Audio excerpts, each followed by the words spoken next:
아이를 재우고 거울 앞에 섰을 때 나는 더 이상 나를 알아볼 수 없었습니다. 손에 들린 화장솜에서 비비크림이 벗겨질 때마다 나는 조금씩 여자였던 나를 지워나갔습니다. 서랍 안엔 써보지도 못한 립스틱이 몇 개 굴러다녔고 장롱 안엔 출산 전 입던 원피스가 먼지를 뒤집어 쓴 채 매달려 있었습니다.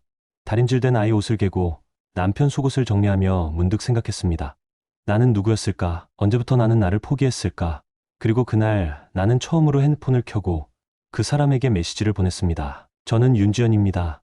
올해 37이고 서울 은평구 녹번동에 살고 있습니다. 초등학교 1학년 딸 수아를 키우고 있는 전업주부이며 결혼한 지는 벌써 9년이 됐습니다. 남편 강호진은 저보다 3살 많고 XX전자 XX사업장 생산기술 파트에서 근무 중입니다. 주중엔 거의 회사에 있다시피 하고 주말이면 침대에서 뒹굴며 TV만 봅니다. 육아는 제 몫입니다.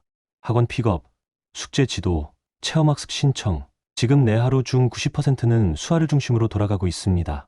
결혼 전 저는 백화점 화장품 매장 직원이었습니다. 고객 응대, 피부 상담, 메이크업까지 퇴근하면 발이 퉁퉁 부었지만 거울 속에 제 얼굴은 늘 생기 있었습니다. 그땐 윤지연이라는 사람이 있었습니다. 결혼 후엔 달라졌습니다. 출산하면서 일을 그만두고 엄마라는 역할에 갇히기 시작했습니다. 남편은 제게 감사하지 않았습니다. 퇴근하고 오면 애 잔다며 조용히 해. 주말엔 밥 먹었으면 조용히 좀 있어라. 하루에 나와 하는 대화는 10마디도 되지 않았습니다. 몸은 가정에 묶여 있고 마음은 점점 메말라갔습니다. 그날은 유독 수아가 일찍 잠들었습니다. 시계를 보니 저녁 9시 반, 뭔가 갑갑해서 밖으로 나가고 싶었습니다. 남편은 게임 중이었고 저는 조용히 슬리퍼를 신고 집을 나섰습니다. 근처 작은 카페에 들어갔습니다. 오랜만에 혼자 마시는 라떼. 그 순간 저 멀리서 익숙한 얼굴이 들어왔습니다. 지연 씨 맞죠? 와, 진짜 오랜만이에요. 그 사람은 예전에 같이 백화점 근무하던 5년 선배 김태욱이었습니다. 그는 여전히 말끔했고 목소리는 낮고 다정했습니다. 요즘도 이래요? 아니요, 애 키우느라 그만뒀어요. 그랬구나. 예전엔 진짜 잘 나갔잖아요. 기억나요? 지연 씨가 XX에서 판매 1등 했던 거. 그 한마디에 오래 잊고 있던 내가 불쑥 떠올랐습니다. 반가움, 아련함, 그리고 두근거림.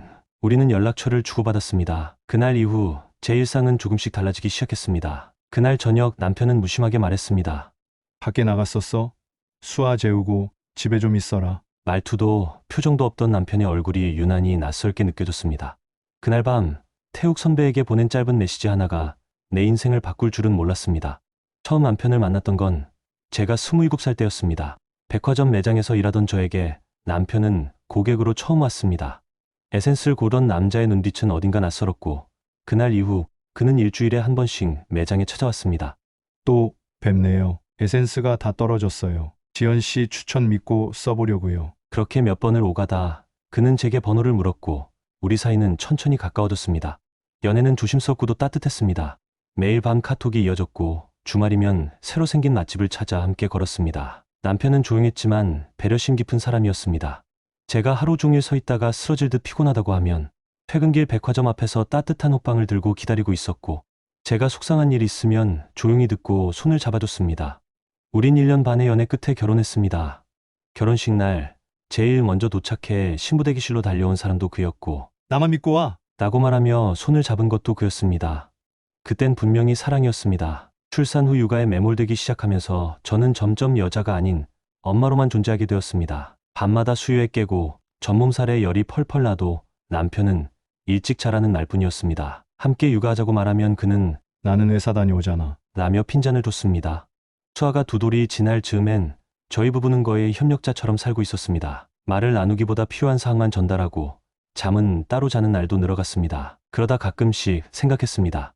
내가 정말 누군가에게 사랑받고 있다는 느낌, 마지막에 언제였지? 나를 여자로 봐주는 사람이 있긴 했나? 그런 날이 반복되던 어느 날 카톡 알림이 떴습니다. 김태욱 선배였습니다. 그날 라떼 마셨어요. 지연 씨 예전 모습 그대로더라고요. 기분 좋았어요. 작고 단순한 말 한 줄. 그런데 그 한 줄이 남편이 몇 년간 하지 않았던 말을 단숨에 대신하는 것 같았습니다. 그날 밤 남편이 씻고 나와 말했습니다. 내일도 밥 해줄 거지? 아침 7시에 나가야 돼. 식탁에 앉아있던 저는 잠시 아무 말도 하지 못했습니다. 그 순간 내 속에서 무언가가 딸깍하고 부러지는 소리를 들었습니다.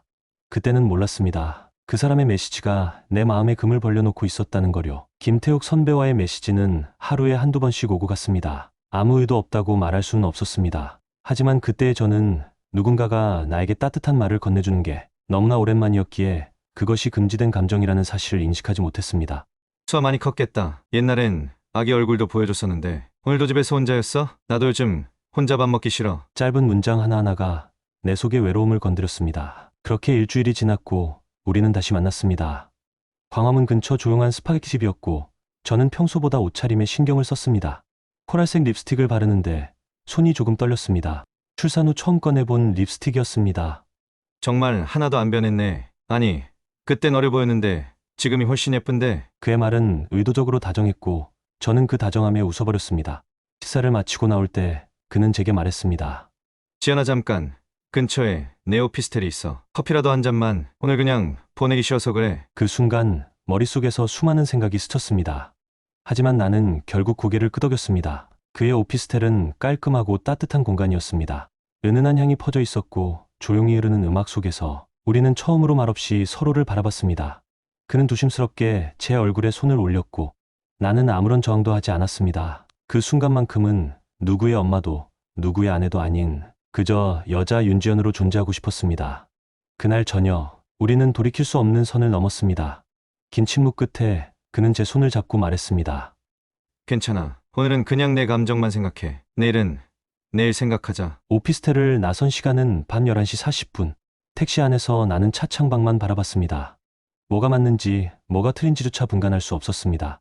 집에 도착했을 때 현관 센서 등이 나를 반겼고 거실에는 TV를 켠 채 잠든 남편의 모습이 보였습니다. 나는 조용히 신발을 벗고 화장실로 들어갔습니다. 거울 앞에서 내 얼굴을 한참 바라보다가 립스틱 자국이 남은 입술을 휴지로 닦았습니다. 그날 이후 나는 매일 같은 질문을 했습니다. 그건 사랑이었을까? 아니면 도피였을까? 그 이후로 우리는 일주일에 한 번씩 만났습니다. 누가 봐도 연인처럼 보이진 않았습니다. 다정하되 조심스러웠고 가까우되 선을 넘지 않았습니다. 하지만 마음은 분명히 점점 다가가고 있었습니다. 집에서는 남편이 시끄럽다고 말하던 제 목소리를 그는 지연이 웃는 소리 참 좋다 하고 말해주었습니다. 그러던 어느 날 태욱 선배가 말했습니다.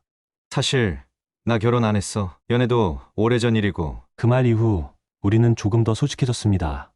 그날 밤 수아가 제 옆에서 잠든 후 남편이 물었습니다. 휴대폰은 왜 화장실까지 들고 가냐? 순간 숨이 턱 막혔습니다. 아, 그냥 카톡 오던 거 있어서. 그는 아무 말 없이 고개를 끄덕였지만 제 심장은 미친 듯이 뛰고 있었습니다. 그날 처음으로 나는 두려움을 느꼈습니다. 다음 날 태욱 선배에게 문자를 보냈습니다. 이러다 들킬까봐 무서워요. 근데 당신이랑 얘기 안 하면 하루가 너무 공허해요. 그날 밤 남편이 내 핸드폰을 바라보던 눈빛을 나는 절대 잊을 수 없습니다. 그날 이후 남편의 눈빛은 달라졌습니다. 예전엔 무관심했지만 이제는 관찰하듯 저를 바라보고 있었습니다. 아침에도 저녁에도 핸드폰을 들고 있으면 한 번씩 쓱 눈길을 주었고 어떤 날은 말없이 주방에 있다가 조용히 제 뒤를 바라보고 있었습니다. 처음엔 제가 예민한 줄 알았습니다.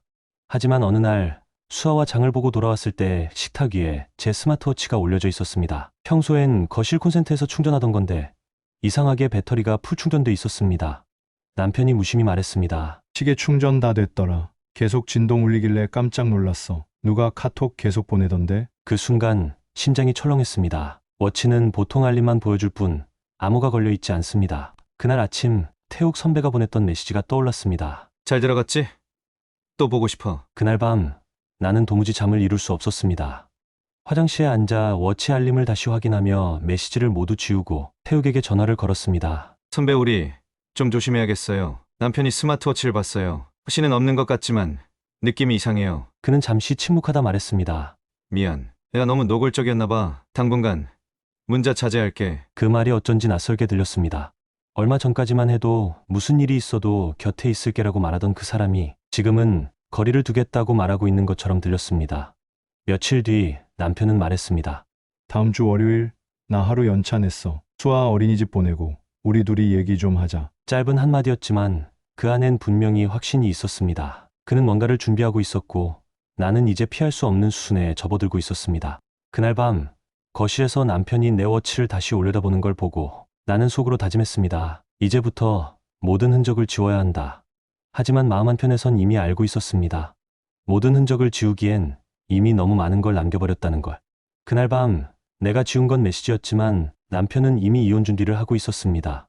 그 월요일 아침 수아를 어린이집에 데려다주고 돌아오자 집 안은 유난히 조용했습니다. 남편은 거실 소파에 앉아 있었고 TV는 꺼져 있었습니다. 지연아, 앉아봐. 우리 얘기 좀 하자. 나는 말없이 그의 맞은편에 앉았습니다. 커피 향도 빛도 없는 방 안에서 그의 시선은 오래된 서류 한 뭉치를 내 앞에 놓았습니다. 처음엔 그냥 예민한 줄 알았어. 그런데 이상하더라. 핸드폰은 항상 들고 다니고, 워치 알림도 누가 계속 보내고, 그래서 확인 좀 했지. 그가 건넨 서류엔 사설 탐정이 정리한 보고서가 들어 있었습니다.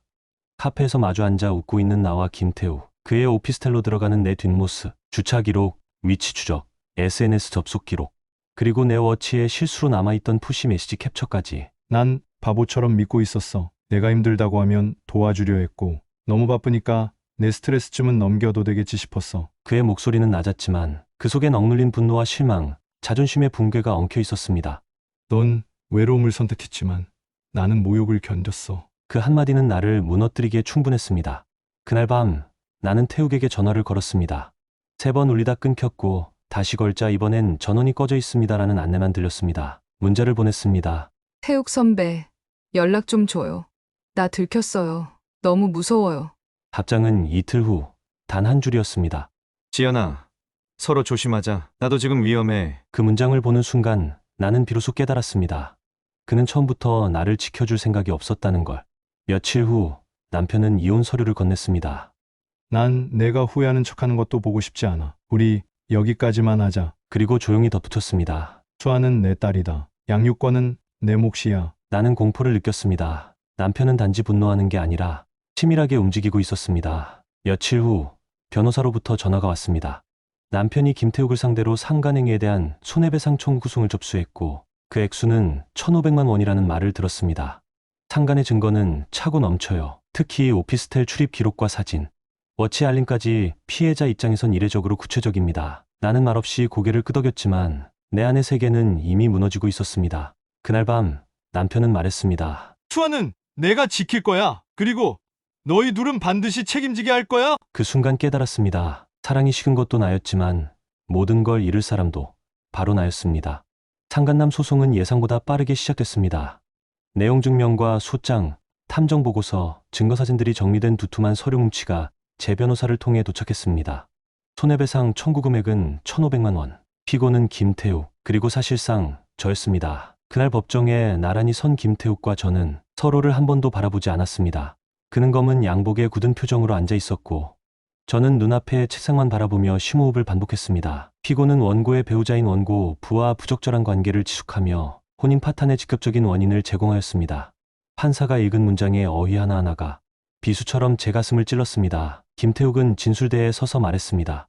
정확히 말하면 감정적으로 위로를 주고받던 사이였습니다. 그러나 실제로 가정 파탄을 일으킬 만큼 깊은 관계였다고는 보지 않습니다. 그는 끝까지 신체적 관계에 명확한 증거가 없다는 점을 주장했고 상대 측 변호사는 그 주장에 대해 사진, 위치 기록, 오피스텔 출입 시간대를 제시하며 반박했습니다. 결국 법원은 김태욱의 일부 책임을 인정하고 위자료 1,500만 원 지급을 명령했습니다. 그는 항소하지 않았고 그대로 받아들였습니다. 그리고 이후 제 연락에 단 한 번도 응답하지 않았습니다. 그 사람이 끝까지 내 편이 아니었다는 것.